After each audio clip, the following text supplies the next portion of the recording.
जय हिंद साथियों। Exam 24/7 classes में मैं विकास आपका स्वागत करता हूं। आज मैं आपके बीच में वन दरोगा के लिए एक महत्वपूर्ण टॉपिक वन एवं वन्य जीवों का संरक्षण के साथ आया हूं। तो दोस्तों आइए इस टॉपिक को समझने की कोशिश करते हैं। दोस्तों वन एवं वन्य जीवों के संरक्षण के टॉपिक को समझने के लिए आवश्यक है कि इससे संबंधित कुछ बेसिक कॉन्सेप्ट्स हैं, हम उनको समझें। और इसी में सबसे पहला कॉन्सेप्ट आता है दोस्तों जैव विविधता का, जिसे हम बायोडायवर्सिटी बोलते हैं। दोस्तों जैव विविधता शब्द 1985 में वॉल्टन जी रोजेन द्वारा दिया गया था। तो इस फैक्ट को आप याद रखिएगा कि जैव विविधता शब्द 1985 में वॉल्टन जी रोजेन द्वारा दिया गया था। और जैव विविधता की डेफिनेशन कुछ इस प्रकार है। जैव विविधता से तात्पर्य जीवों व वनस्पतियों में पाई जाने वाली विविधता से है।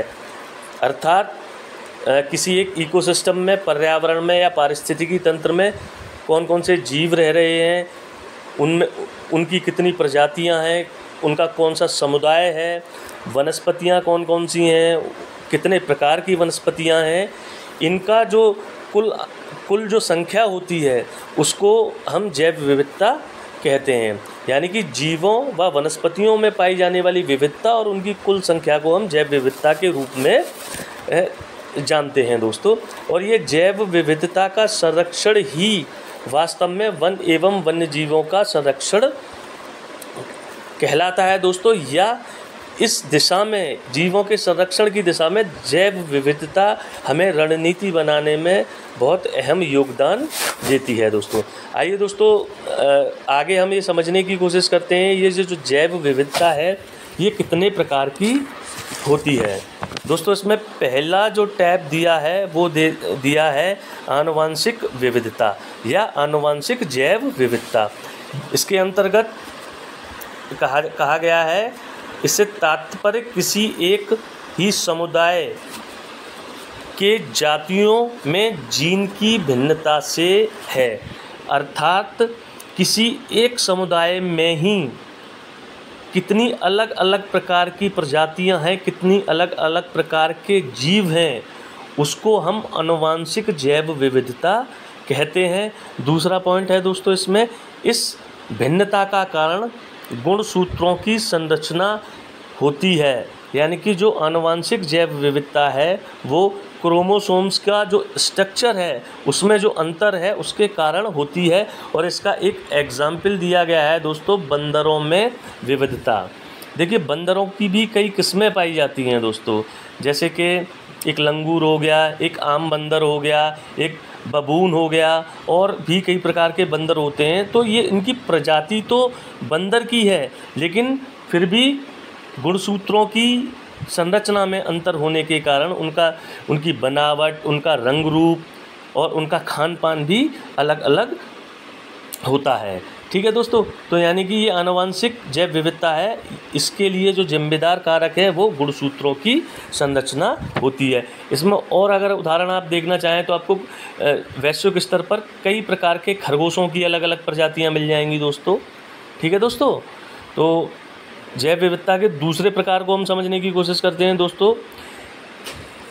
इसे प्रजातीय विविधता कहा जाता है। और वास्तव में हम जिस जैव विविधता को समझते हैं या हमारे मन में जैव विविधता की जो एक छवि बनती है वो प्रजातिगत विविधता ही होती है या प्रजातिगत जैव विविधता ही होती है। इसे समझते हैं दोस्तों, किसी क्षेत्र के जीव जंतुओं के समुदाय की प्रजातियों में जो विविधता होती है उसे ही हम प्रजातिगत या प्रजातीय जैव विविधता कहते हैं दोस्तों। इसका तात्पर्य ये हुआ कि एक कोई पारितंत्र है या इकोसिस्टम में, उसमें अलग अलग प्रजातियां, जैसे वनस्पतियों की कई प्रजातियां पाई जा रही हैं। कोई आम का वृक्ष है, कोई पीपल का वृक्ष है, कोई शीशम का वृक्ष है। जानवरों की अलग अलग प्रजातियां, जैसे शेर पाया जा रहा है या मान लीजिए चीता पाया जा रहा है, बंदर मिल रहा है, उसमें भालू मिल रहा है, लोमड़ी मिल रही है।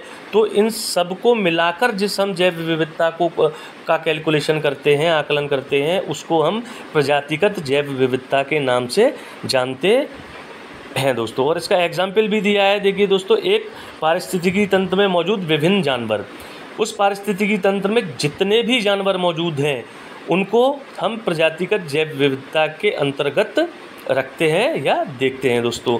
इसमें एक एग्जाम्पल है, उसको ज़रूर याद रखिएगा दोस्तों। भूमध्य रेखीय क्षेत्रों में प्रजातिगत विविधता सर्वाधिक होती है, अर्थात जो विषुवत रेखा या उसके आसपास का क्षेत्र होता है दोस्तों, वहाँ पर ये प्रजातिगत जैव विविधता सर्वाधिक होती है। मतलब इतनी प्रजातिगत विविधता आपको ग्लोब पर या पृथ्वी पर अन्य किसी क्षेत्रों में नहीं मिलेगी। और इसके लिए कुछ कारक जिम्मेदार होते हैं, वहाँ का क्लाइमेट जिम्मेदार होता है, टेम्परेचर, और वहाँ की जो ह्यूमिड जलवायु, जो आर्द्र जलवायु है, वो वहाँ पर प्रजातियों के उद्भव के लिए जिम्मेदार होती है दोस्तों। ठीक है, तो इस एग्जाम्पल को भी हम दोस्तों आप याद रखेंगे। दोस्तों, तीसरे प्रकार की जो जैव विविधता है उसको समुदाय एवं पारितंत्रिक विविधता कहा जाता है। इसको समझते हैं दोस्तों। एक समुदाय के जीव जंतुओं और वनस्पतियों की दूसरे समुदाय के जीव जंतुओं व वनस्पतियों के बीच जो विविधता पाई जाती है उसे हम समुदाय एवं पारितंत्रिक जैव विविधता कहते हैं। साधारण शब्दों में दोस्तों, जैसे एक आप समुद्री पारितंत्र की बात करें और एक आप वन पारितंत्र की बात करें, तो जाहिर सी बात है कि वन पारितंत्र में अलग अलग किस्म के जीव होंगे, उनका रहन सहन अलग होगा, उनका खान पान अलग होगा, ऊर्जा के स्रोत अलग होंगे। ठीक उसी तरीके से समुद्री पारितंत्र के जीव अलग होंगे, रहन सहन अलग होगा, उनका खान पान अलग होगा, ऊर्जा के स्रोत भी अलग होंगे। तो इस विविधता को जब हम इन दोनों का तुलनात्मक अध्ययन करेंगे, हम एक वन पारितंत्र की और स्थलीय पारितंत्र की तुलनात्मक अध्ययन करेंगे, और जिस अध्ययन में हम जिस जैव विविधता को समझेंगे वो जैव विविधता ही समुदाय एवं पारितंत्रिक जैव विविधता कहलाती है। सामान्य अर्थों में दोस्तों दो अलग अलग पारितंत्रों में की तुलना करेंगे हम के अंतर्गत, और देखेंगे कि वहाँ पर कौन कौन से प्रजाति रहते हैं और उनका व्यवहार क्या है दोस्तों। इसी में एक अगला टॉपिक है जैव विविधता का मापन। जैव विविधता को मापने के लिए 3 तरीके हैं या 3 प्रकार हैं दोस्तों, जिसमें पहला प्रकार है अल्फा विविधता। एक निश्चित क्षेत्र के समुदाय या पारितंत्र की जो जैव विविधता होती है उसे हम अल्फा विविधता कहते हैं। आइए दोस्तों, दूसरे प्रकार की जैव विविधता के मापन को हम समझते हैं।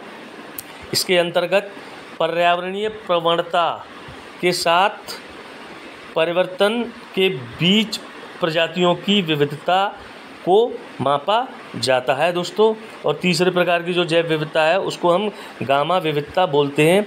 यह एक भौगोलिक क्षेत्र या आवासों की प्रजातियों की प्रचुरता को बताती है, यानी कि ये एक विशेष भौगोलिक क्षेत्र या उसमें जो आवास हैं उनमें प्रजातियों की कितनी प्रचुरता है उसको हम गामा जैव विविधता के तहत या गामा विविधता के तहत इसको हम मापते हैं दोस्तों। उम्मीद है कि जैव विविधता, उसके प्रकार और उसको मापने के लिए हम कौन कौन सी टर्म्स का इस्तेमाल करते हैं, ये वीडियो आपको पसंद आया होगा। इससे संबंधित ये वीडियो, तो दोस्तों हमारी वीडियो को लाइक करिए, हमारे चैनल को सब्सक्राइब करिए और वीडियो को अपने दोस्तों के साथ शेयर करिए ताकि वन दरोगा के एग्ज़ाम में उनको सहूलियत हो सके। जय हिंद साथियों।